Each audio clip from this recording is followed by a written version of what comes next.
Okay, hi. We're going to spend a couple minutes to talk about the Elliott wave. Elliott waves theory can be talked about for years and years and years and years. The old joke is that you can have 8 Elliotticians in one room and they'll come up with 36 different counts. But we're going to spend just a couple minutes. I want to review some of the important features of the Elliott wave that I think are vital to trading. We don't want to become Elliotticians. We don't want to trade the Elliott wave. We just want to understand what's happening in the underlying structure of the market. We know that 85% of the time our losses occur in the corrections or corrective waves.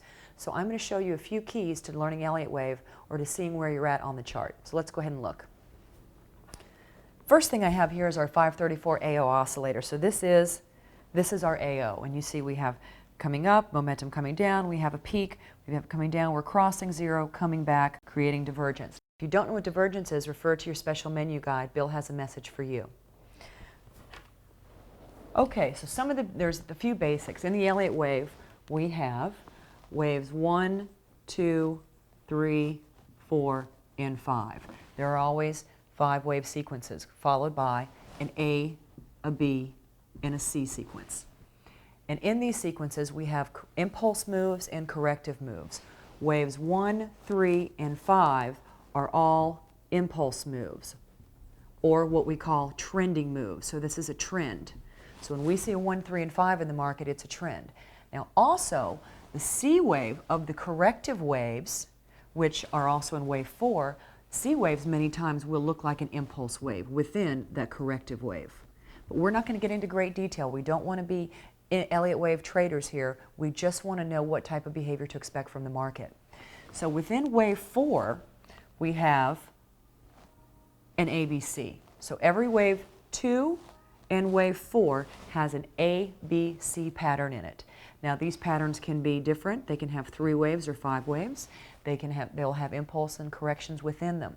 The main thing to know is that anytime you're in a corrective wave, a wave 2 or a wave 4, that it's going to be more difficult to trade. One of the analogies that I like to use is that think about driving your car. If it's a beautiful day and the sun is shining and you have errands to run, put the top down in the convertible, you hop out and you go for a ride. You know that your car and the circumstances or the surroundings, you understand how it drives. You know how your brakes work. Everything is working properly. You feel you're in full control of your vehicle. But when you're in a 4th wave or a 2nd wave, a corrective wave, it's like having a rainy day outside. It's pouring down rain. Do you really have to go? Do you really need to run that errand? Because you know when you're driving in the rain, conditions change. Our brakes don't work the same. We don't have the same vision. The roads are slippery. A lot of people don't know how to drive in the rain, especially here in California. So we don't have a lot of rain. So we want to make sure that in a corrective wave or in that type of situation, do we really want to be there? Do we want to trade it? And we certainly don't want to trade it aggressively. We don't want to drive aggressively in the rain. But on an impulse day and the waves 1, 3, and 5, when the sun is shining and it's beautiful, we may go a little faster. We may take a little extra chances. It's kind of how I look at it. I feel much more confident in an impulse wave than I do in a corrective wave.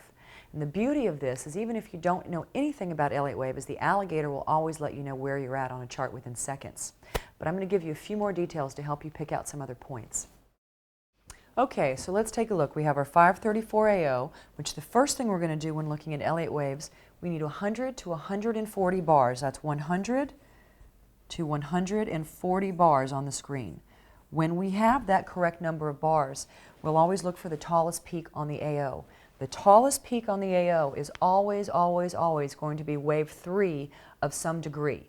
So we'll go up to the corresponding price bars and we'll look at that on the chart and you'll see how that works. So first we know the AO is our 534 simple moving average. We're looking for the tallest peak on the AO to identify where wave 3 is on the chart, and then we move backwards to count. So we're going to go up for a wave 1, and then we're wave 2s, and then we're going to have a wave 3. We see a wave 4 and a wave 5. So this is wave 1, wave 2, top of wave 3, top of wave 5, and this is the bottom of wave 4. Now, what happens in these different waves, there's a few characteristics that are very easy to recognize. Wave 1 will always have 5 waves. So within wave 1 will be 1, 2, 3, 4, 5 waves. Wave 2s tend to retrace in time very quickly. So when you're trying to figure out what's happening in time and you look back, a wave 2 will always pull back very quickly. It should never retrace below the bottom of wave 1 though. If it does, then we're in a larger correction and we need to look at a different time frame. So you have wave 1 up with 5 waves. Wave 2 has an A, B, and a C. So there's the 3 waves within wave 2. And then we have wave 3 coming up. Now, what we want to see here is that wave 3 is our tallest peak on the AO. And within this wave 3, there are 5 waves. So there's 5 waves in wave 1, 3 waves in wave 2, which are A, B, and C. 5 waves in wave 3, 1, 2, 3, 4, and 5. Now, the next thing that happens after a wave 3 is a wave 4 correction. This is typically where most of the traders lose their money, because this is where profit taking occurs from all of the traders that have been in wave 3. So they start coming in taking profit, some take more time, and we tend to see wave 4s take up a lot of time. So if we've had a wave 3, let's say, that took 1 year to complete, the wave 3 was 1 year in time, we can expect to see up to 70% of that time wave 4 taking. So if we had a year of an impulse move, a year of an up market here, we could easily see 6 to 7 months of a sideways market, if not more, so don't be surprised. Within these wave 4s tends to be a lot of losses, a lot of bouncing around. The B wave is the most dangerous. Now, I'm just mentioning these terms. If you really want to know more about Elliott wave, you can refer to our first book, Trading Chaos. But I don't want you to become an Elliottician. This is not a path for you to enter the market. It's a path for you to understand how to trade the market, meaning conservative, aggressive, or maybe sometimes to just even stand aside. So, and after, one thing I want to mention also, after every large move, we'll always have a correction. Remember, in the commodity markets especially, for every person that's buying something, there's another person selling it to them. It's a zero-sum game. So after the wave 4, which has an A, a B, and a C, just like the wave 2, we then go into wave 5. Wave 5 also has 5 waves. Remember, I mentioned waves 1, 3, and 5 are our impulse waves. And they're going to have 5 waves, and then our corrective waves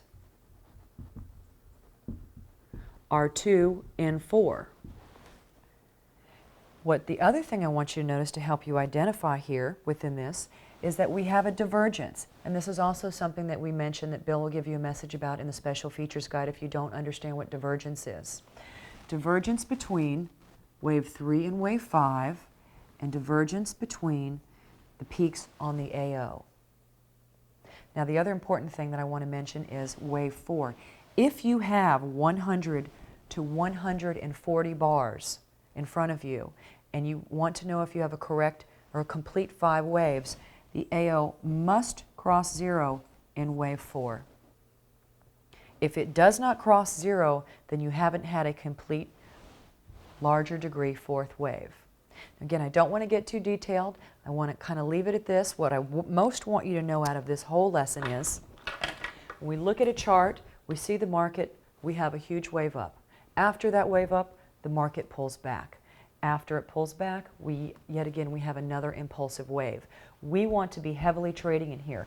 Counter trend trading, that's part of this new course and what we're focused on.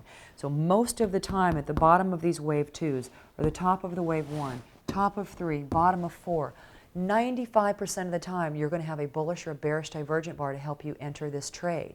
So you know you're going to have that entry. If there's not a bullish or bearish divergent bar, we know a fractal will never leave us out, because between each degree of Elliott wave is a fractal. So the overall view here, we know when we look at the AO, our tallest peak on the AO, the 534 is going to represent the wave 3 of whatever degree we're looking at on that time frame. We know that wave 2 retraces faster in time than in price. Wave 4 can take up to 70% of the amount of time it took wave 3 to complete. And wave 5 is our 5th wave, and we should have divergence on the AO between the prices peaks of wave 3 and wave 5. Again, if you really want to go into more detail, feel free to look at Trading Chaos, first edition, and there are multiple books on Elliott Wave that you'll find. There will continue to be multiple books because no one will ever really be able to trade the markets and repeat the past. We know that. You cannot find a single chart that is identical to a chart in the past. So that's why the Elliott Wave is only a way to understand the underlying structure. There's no way for it to completely identify and repeat the past in the future.